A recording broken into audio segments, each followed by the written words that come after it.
time, y'all. Time for big boys boxing. I was gonna rip his heart out. I'm the best ever. I'm the most brutal and vicious and most ruthless champion there's ever been. I'm Sonny Liston. I'm Jack Dempsey. There's no one like me. I'm from Nairclaw. There's no one that can match me.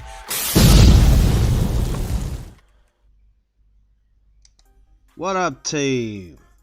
Hopefully we got the stream up and running this time. Let's have a check. It still says stream offline. What the fuck?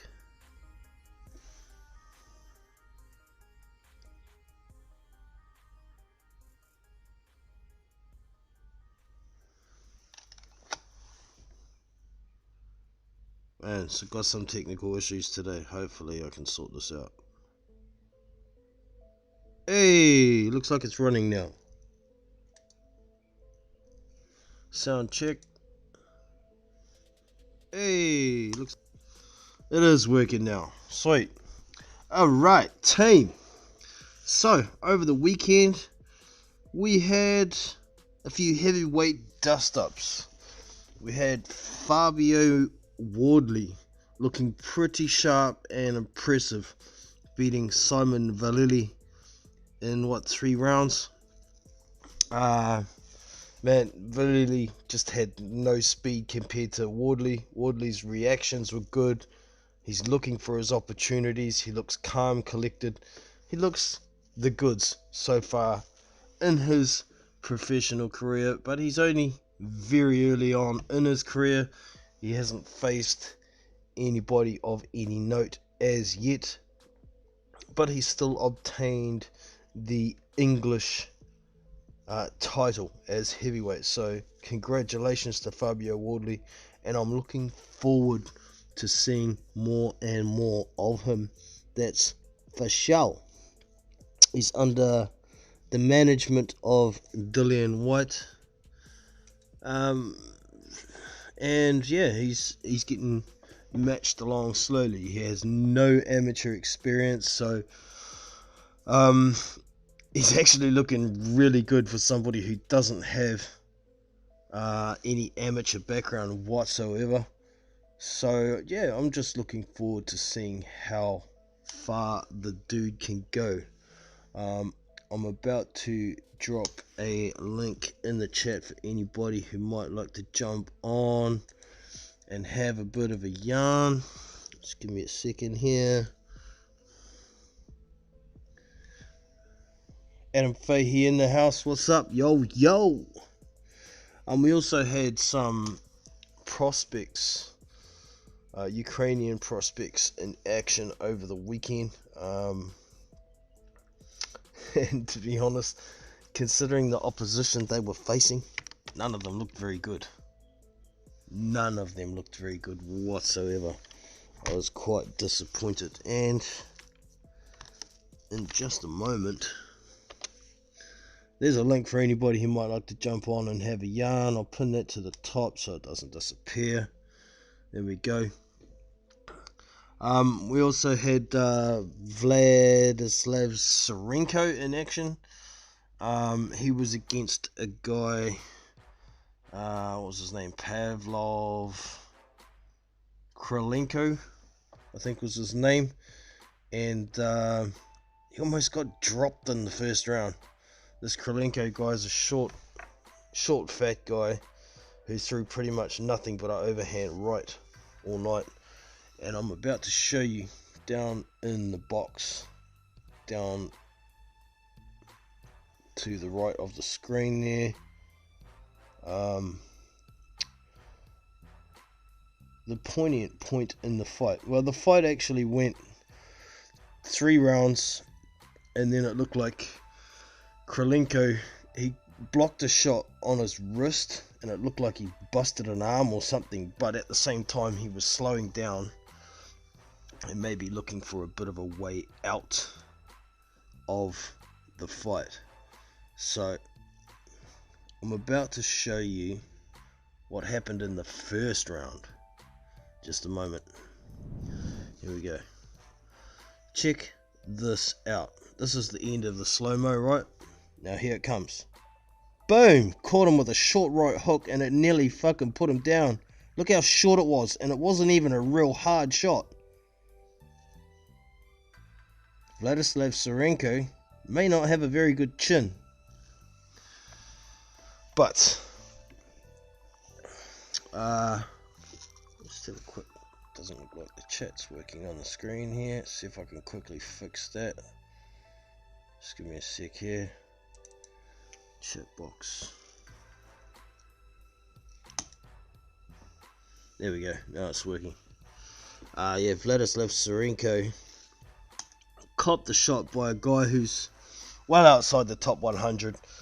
All of these fights were supposed to be pretty much tune-up fights, and the guys were supposed to look spectacular.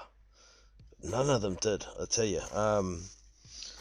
Maybe Tsarenko was thinking about trying to look too spectacular, thought this guy had nothing to bring, and he copped a shot right on the tip of the chin, and maybe that woke him up a bit. He seemed a bit more defensively responsible once he copped that shot. I have a link to, I have the entire fight posted on my Discord, Mr. Boxing Today. Just a sec, I'll drop the link for the entire fight. Just a sec here, I've got it right here. The Tsarenko one's up on YouTube. The Zakozy one isn't yet that I've been able to find, so just give me a sec here. I'll just copy this link. Where's copy? Can't seem to copy it. Just a sec here, I'll figure it out.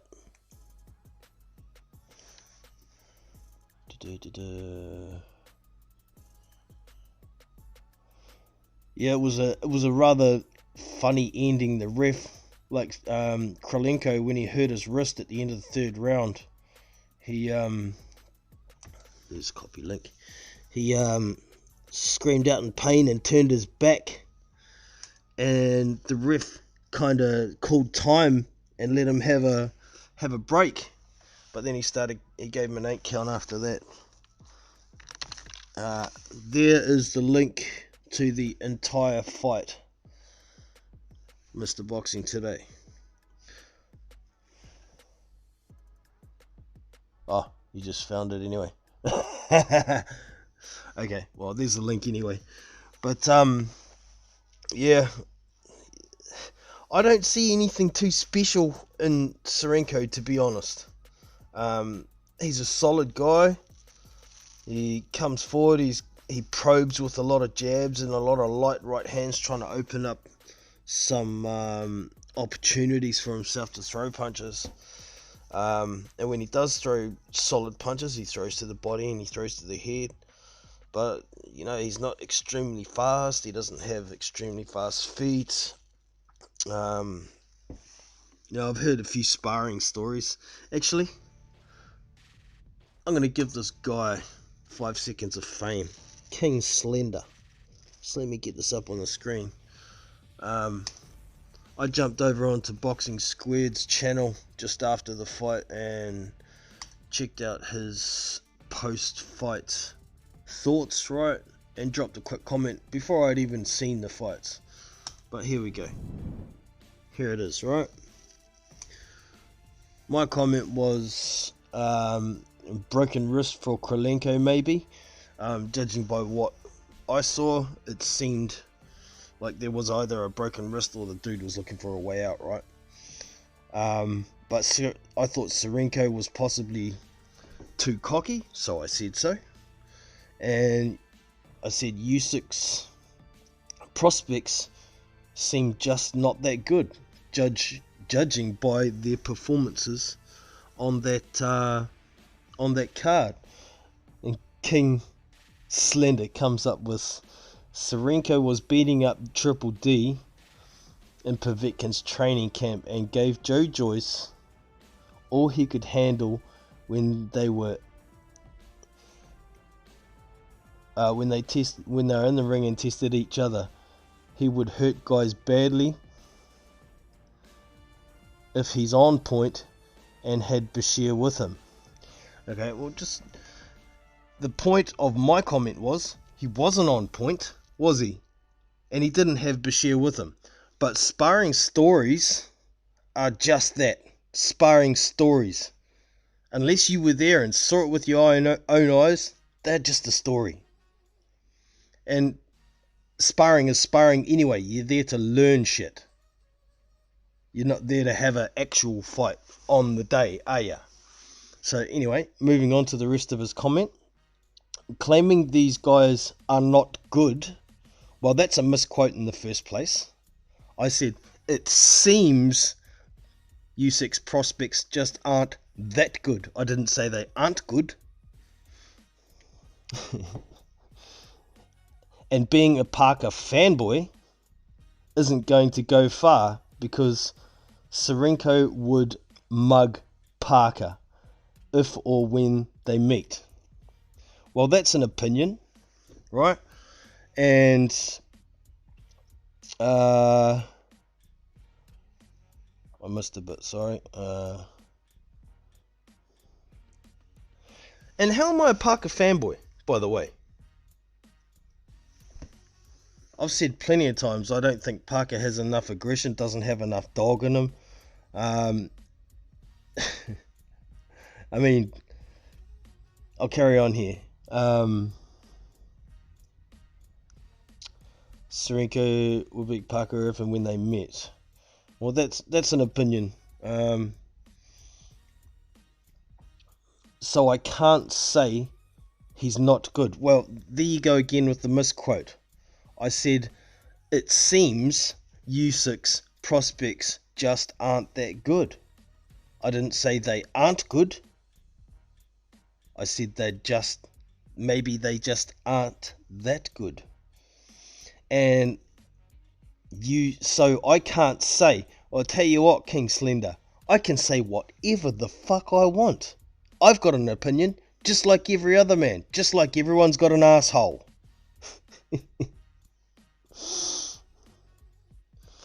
And can't say that he's not good when he does everything better than Parker, with the exception of taking a punch. Parker has some serious whiskers. Well, I don't see Serenko having the speed that Parker has. I don't see him throwing the combinations that Parker throws. But it's not a competition between Parker and Serenko because they're not fighting. I couldn't give a shit. I don't know how the hell Joseph Parker got into this conversation. Dude, you think just because I'm from New Zealand I'm some kind of Parker fanboy? Hell no. He's very beatable. But my quick response. It's a pity that neither guy can bring their A game when it matters. Right? We've seen it from Parker. He didn't fight to his potential when he was in the ring with Anthony Joshua. He couldn't handle the dog that Dillian White was giving him when they fought. Possibly he could do better second time round, but I don't think he's ever beaten Joshua.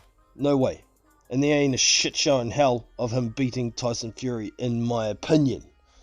Alright?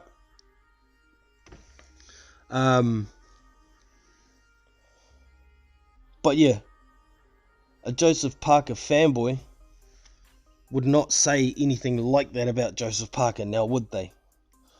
And reiterating, I put on the end here, P.S. I can say whatever the fuck I want. So there's your 5 seconds of fame, King Slender. You can take that opinion and jam it clean where the sun don't shine for all I care. I ain't no Parker fanboy, biatch. Shh. Oops. Wasn't supposed to be playing that intro again. Sorry, team.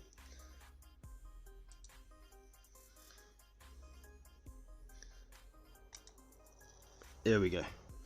Back to what we need to be at.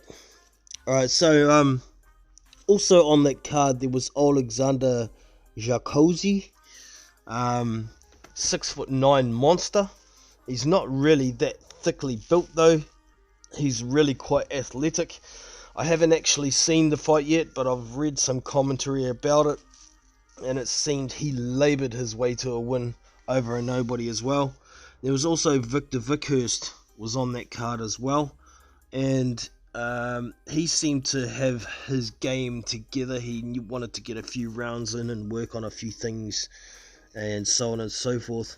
I also haven't seen that one either, but they all got wins one way or another. Gareth Hancock in the house, good to have you in, brother. There was also a Showbox card over on Showtime in the afternoon, New Zealand time, and there was a few good fights on there. The light heavyweight fight that the show opened with was a pretty good fight to watch. It was a rematch, and it was an eliminator. It was between unbeaten Joe George, and he was fighting Marcos Escudero, who he beat in a split decision win over 10 rounds last time they fought. So this was kind of a score settler, and all through the fight Escudero was throwing a lot of punches. Joe George was showing some good defense and throwing the odd good counter, but he wasn't throwing many counters whatsoever. I mean, literally 2 or 3 a round, while Marcos Escudero was throwing 70, 80 punches around, no problem, and landing some of them. You know, it wasn't like he was hitting block all night. I think the judges gave 1 round. Actually, I'll look it up. But when I was watching it, it looked like Escudero was cruising through to a points decision. There wasn't a lot coming back from Joe George, and to the 9th round, Escudero was still pumping out a lot of volume, landing a few here and there. Okay, I've got the judges' scorecards for after 8 rounds.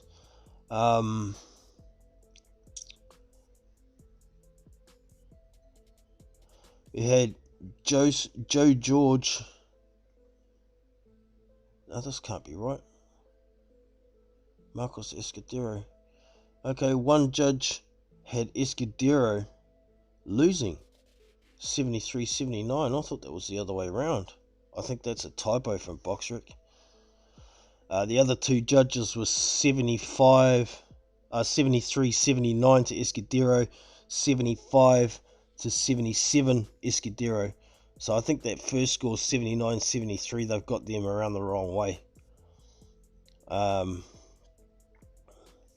Yeah, from what I heard, all the judges had Escudero winning convincingly, maybe 1 or 2 rounds to Joe George. But in that 9th round, Escudero threw a combination, then lunged over to George's right hand side, and George threw an uppercut with his left hand, pulled his right arm out of the way, right up underneath, caught Escudero with a big uppercut and knocked him out cold, flat on his ass. It was impressive. Now, I did watch a post-fight interview with Joe George on that, and Joe George was absolutely surprised that he was down on the cards. He thought he'd won every round, and I can't see how. You know, you catch a lot of shots, but if you get through, if you only throw 3 counter shots in a round, there ain't no way you're going to win a round like that. Unless you knock them down with those shots, you know. So, but if you get the chance to go and look at it, Marcos Escudero versus Joe George, go and check out the knockout in the 9th round. I think it's a candidate for knockout of the year. It was an awesome shot, man. Big uppercut. Caught him right in the sweet spot. Laid him flat on his back. Very, very impressive. Alright, so there's a link at the top if anybody wants to jump on to have a yarn. Oh, Tommy Temper dropped in to say hello as well. What's up, brother? Yeah, so not a lot going on with news at the moment. I mean, it seems like the Lomachenko versus Teofimo Lopez fight's gonna fall through. Just not enough money in the pot. Without having crowds on site, there's no gates. So it's a real shame. Apparently the combined purse was 4.5 million. Loma took a concession, taking 3.25 million to take the fight, and Teofimo was offered 1.2 million, and he's turned it down, saying it's not enough. Which is really disappointing. I mean, it's always an A side and a B side. Loma's a heavy A side, obviously. He's done the work, picked up a lot of belts. Teofimo's just won one belt from Richard Comey, and if he thinks he can beat Loma, if he wants the A side status, then he needs to make the concession, take the fight, beat him, and then he's got what he wants. But the way I see it, it's a duck as it sits. Quack, quack, quack. We've got a really good Showtime card coming up in September with the Charlo brothers on those cards. We've got Jamal Charlo versus Sergey Deverenchenko, which is a very good fight, but Charlo had to take it or drop his belt because Deverenchenko is his mandatory. Is it Jason Rosario that Jamel's fighting as well? Just make me double check that. I think it's Jason Rosario.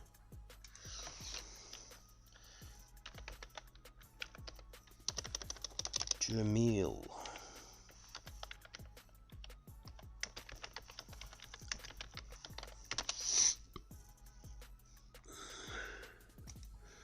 Jamil Charlo, where is he?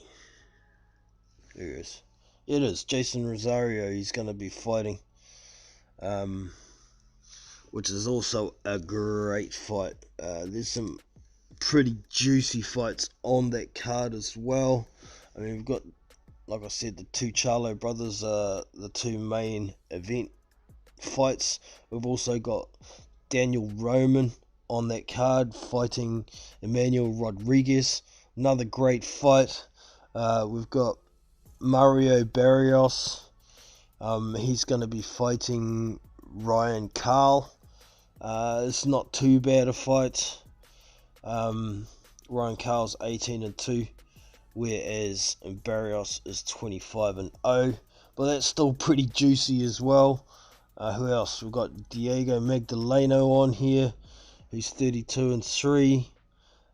He's fighting Isaac Cruz Gonzalez, who is 19-1. So that's another juicy fight at lightweight. Got a super bantamweight fight on here as well, which is Brandon Figueroa, exciting fighter, 20-1 draw, and he'll be fighting Damian Vasquez, who's 15-1-1. So that's another juicy fight, and this is a massive card for Showtime. It will be a pay-per-view event, but I'm glad to see something decent coming out of the Showtime network. It's been a while, and I did see some news. It looks like Sergey Kuzmin has pulled out of the fight against Martin Bacoli. I haven't actually seen a story on it yet. I just heard people talking about it. Let me have a quick look.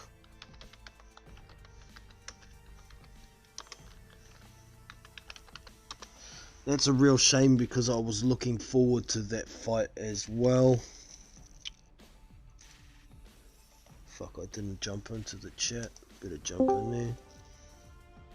So if anyone wants to jump in, I am on the chat now. I don't know if anyone tried to jump in before or not.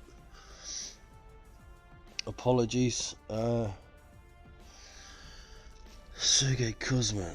Click on the news tab. What's the dilly? Yo! Matchroom Boxing Fight Camp Week 4 preview featuring.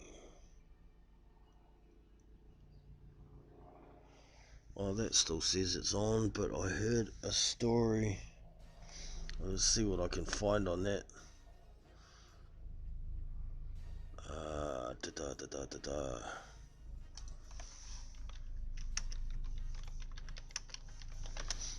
What if I Google Sergey Kuzmin pulls out?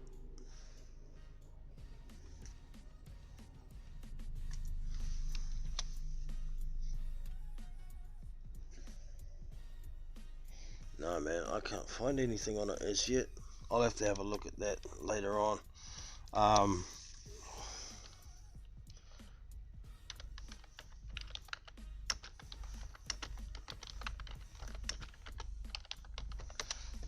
Kuzmin out against Bacoli. Does that bring anything up?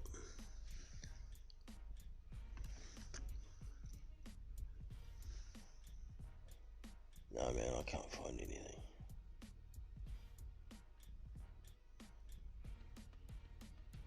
But the Matchroom card, the Matchroom Square Garden card seemed to be actually a bit of a success. I mean, they had the Ted Cheeseman versus Sam Eggington fight as the main event, which was a great fight to watch. And Ted Cheeseman came away with a unanimous decision. I thought Sam Eggington won the second half of the fight, no problem, but I don't know why he wasn't moving his head and fighting the same as he was earlier on in the fight. Ted Cheeseman had his number for the first 4 rounds, no problem, but it was a good fight. There were some other fights on there as well. Obviously, the Fabio Wardley fight was on there, but there was a couple of other fights that were worth looking at as well. I had a pretty enjoyable day being able to watch boxing. A morning and afternoon here in New Zealand with cards on in the UK and in the States, so it's been a while since I've been able to do that.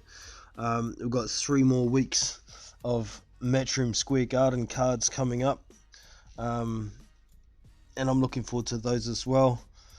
Hopefully, if Kuzmin has pulled out, they're going to get a decent opponent for Bacoli on the undercard. Otherwise, replace it with a better dust up, but I wouldn't be surprised to see Bacoli versus Dave Allen, and it's not a fight I want to see.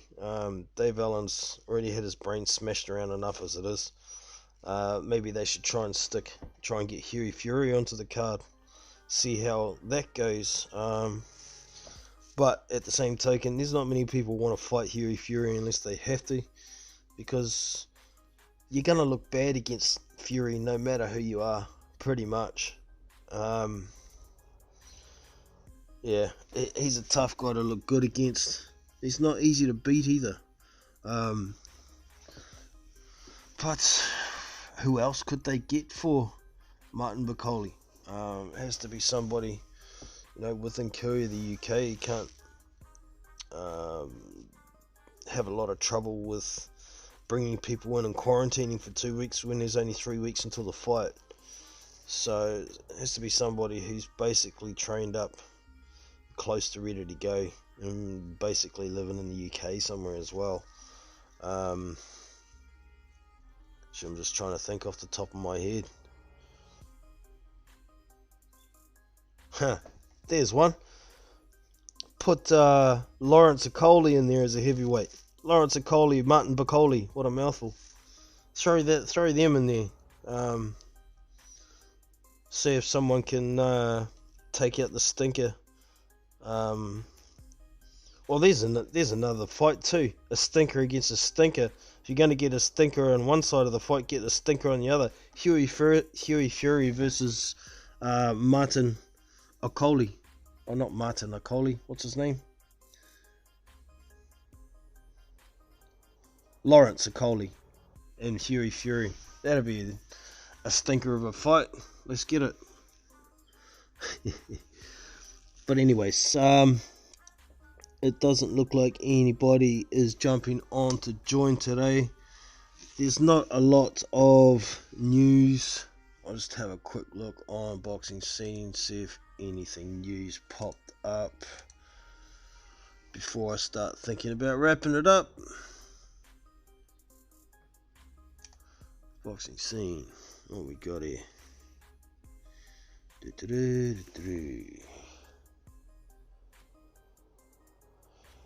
There's the story I was talking about. Joe George, shocked. I was down on the cards. He thought he was ahead.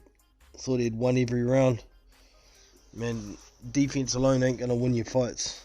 His defense was very good, and he was conserving his energy. Take his opponent into deep water and drown him. But it wasn't really drowning him. It was like drop the fucking rock on his chin. One punch. Night.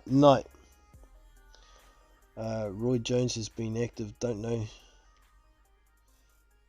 how prepared Mike Tyson is. Man, it's not a real fight. It's Chris Eubank Jr.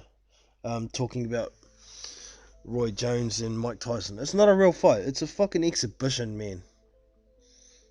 It's not a real fight, so don't get your hopes up like you think it's gonna be.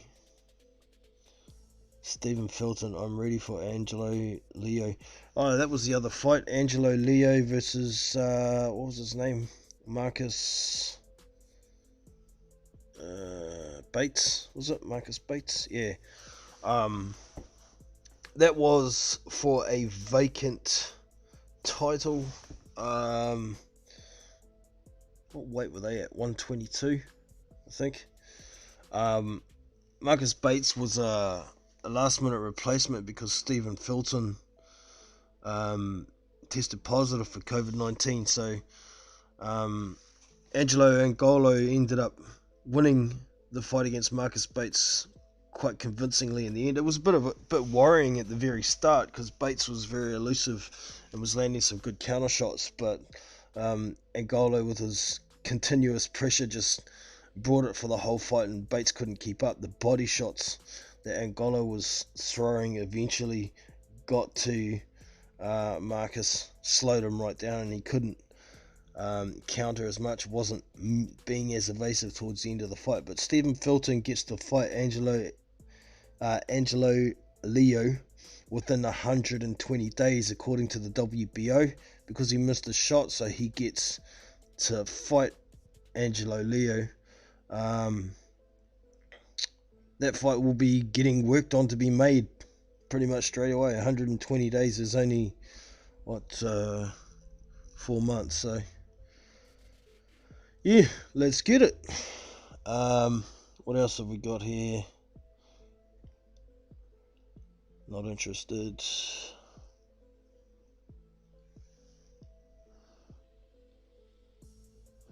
Aria Salim dominates and stops Marcus Bates. Oh, that was... It wasn't Marcus Bates that Leo fought. Who was it?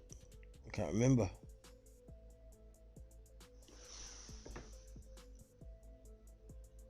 It's of no consequence. He won anyway. Yeah, Alim was the other one on the card. And that was for a eliminator for a WBA title, I think, and that was also at 122. David Benavides. As of right now, there's a lot to do at 168. Yeah, of course there is. There's heaps of people at 168. Joe George, brutally. Anthony Yard.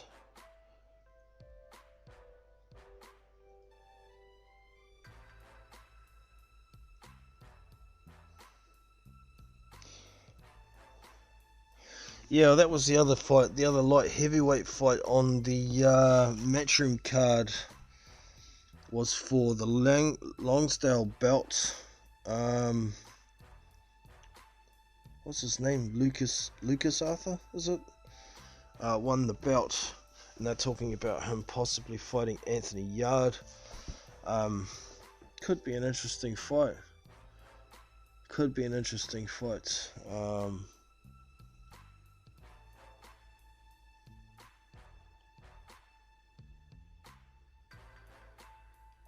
Spellman was the opponent, that's right. I didn't watch that fight quite as closely. Oh, that's it. Tremaine Williams was the late replacement guy that Angelo Leo fought. Yeah. No, I can't see anything really interesting on boxing scene at the moment. Nothing new. Dillian White, I'm expecting the best Povetkin in a long time. He knows what's at stake. Yeah, well, pretty much with Alexander Povetkin taking all of these high level fights and losing. Well, he's only lost one of them, isn't he? He only lost the one against Joshua. He got a draw against Hunter, and that one never got run back, which is stupid considering it was supposed to be a final eliminator. Nobody got eliminated, so it should have been reordered in my opinion. But yeah, if White gets a spectacular knockout winner over Povetkin, it could be the end of the road for him. He's 41, coming up 42 in September, so he's getting on, and if he's going to start taking some bad losses, then we'll see. But that performance he put in against Hunter wasn't too bad, considering he came on in the later part of the fight. The old dude came on better in the later part of the fight than the young dude, so I don't think Alexander Povetkin is totally gone yet. If he even loses to White on decision, which I think is probably going to be the case, then he probably still got a few good gatekeeper fights he could run through, but they're not going to make him a whole lot of money, and I think he's probably made enough money in his career to retire happily as it is. So at this stage, maybe he's only boxing for his legacy and enjoyment of the sport. Of course, everybody wants to get paid at the same time, but his fight against Klitschko and his fight against Joshua would have been his two biggest paydays of his career, and that's plenty enough for any man to live on for the rest of their life.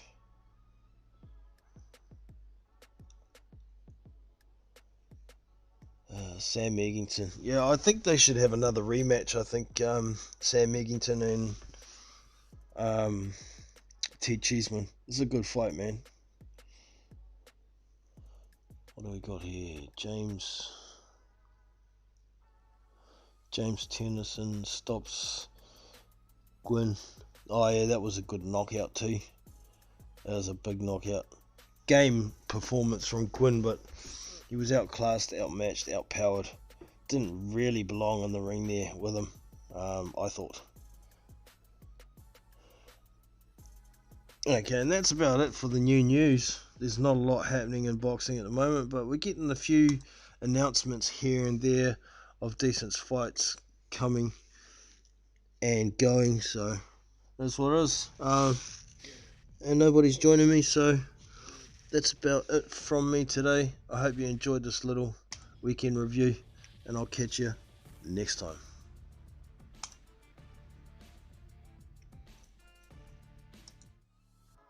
So that's it for today.